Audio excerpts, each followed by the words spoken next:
Y'all, someone sent me Gypsy Rose's book, and I don't even know where to start. It is such a horrible book, but I want to show you guys this in particular. She villainizes the hell out of Nicholas Godejohn. I mean, to the extreme. This is a page or 2 pages. Let's look at it. Basically here, she's saying negotiations, and it's chapter 13, and she's talking about Nicholas Godejohn. You could pause to read. I'm just going to kind of give you a brief synopsis of this. Basically, she's saying that Nick had her go to his home, and basically she felt like she didn't have any choices, and she was kind of forced. So she's trying to say that she was a victim of his. Also, she says, not necessarily in this part, I can't remember which part, but she did say that he essayed her. Y'all, reading this book really shows you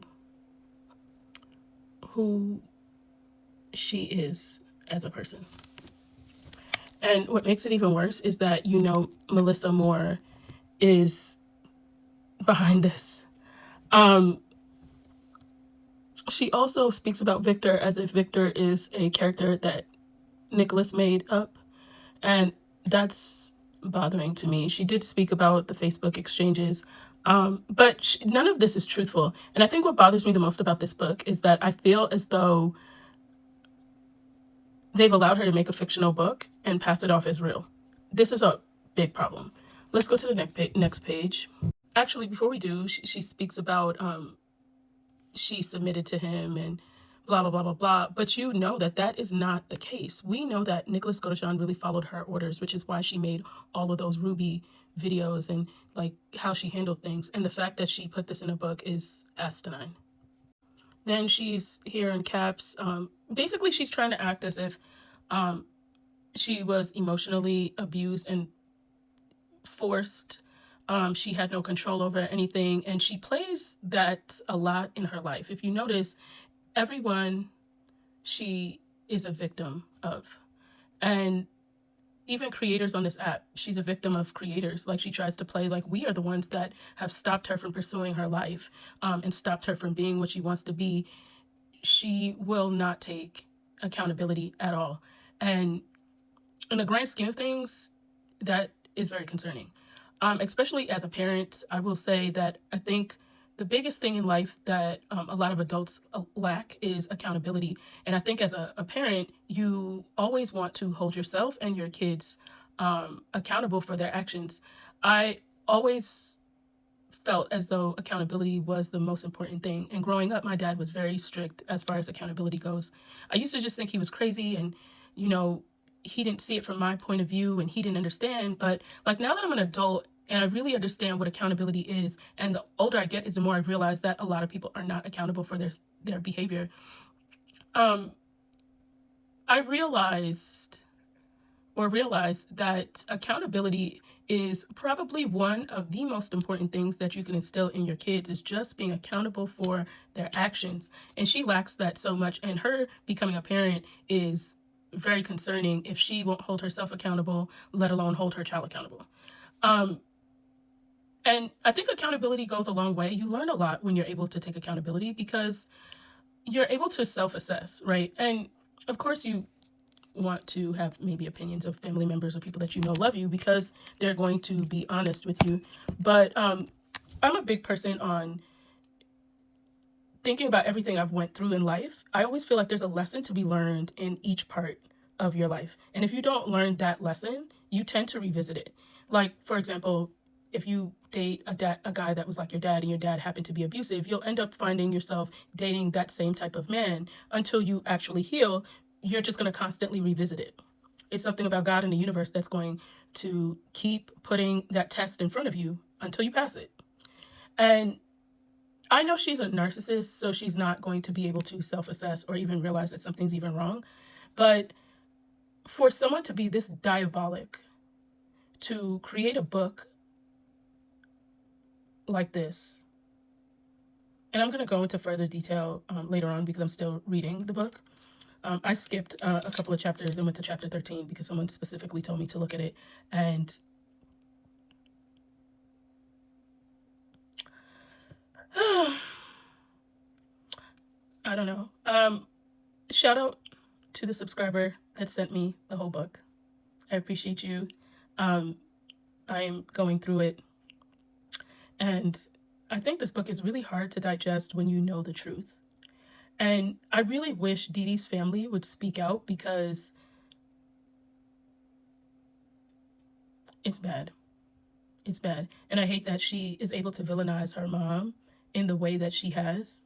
And she has made herself a victim all through this. At what point do you say to yourself, I don't want to be a victim. I don't want to be pitied. I don't want to be pitied. I never want to be pitied. Which is one of the reasons why I didn't really mention to you guys that I had lost my job. That, you know, Bree and Gypsy contacted Sephora. Like, that was one of the things.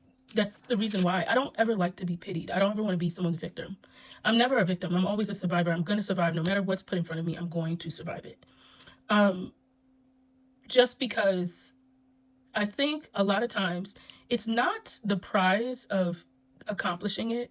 It's the lessons that you learn on your way to your success or that accomplishment or whatever.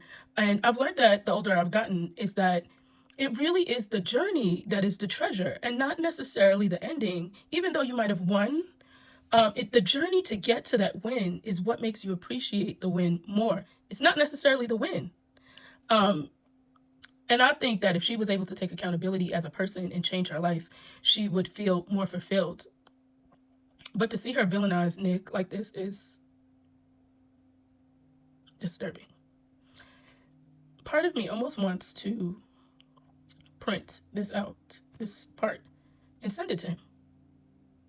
Because the person that he is communicating with through other people or directly, he needs to know that this woman is villainizing him, even current. It's sad. It's disturbing. And I just wish she was a better person. I don't know how anyone could really feel bad for her. Anyway, I hope you guys have a great day. I'll come back later on. If these pages weren't clear for you guys in order to read, to understand what I was speaking about, just email me. I'll send you these pages. It's like 2 or 3 pages. I'll send them to you so that you can see it. But drop your thoughts down below, because I know I can't be the only person bothered by this. And y'all, do not go out and buy this book. Do not go support this girl. Like, it's a shame that she's doing this, and we should not support this at all. If you have bought the book, return it. Like, just don't. We should not be supporting this. We should not be allowing this. We should not be saying this is okay under any circumstance. This is, it's a true reflection of us as a country, as a society, as a generation, what we have accepted. And the fact that we have accepted her at some point, we may not now, it really lets you know that we have to do better with who we decide to put in a place of fame.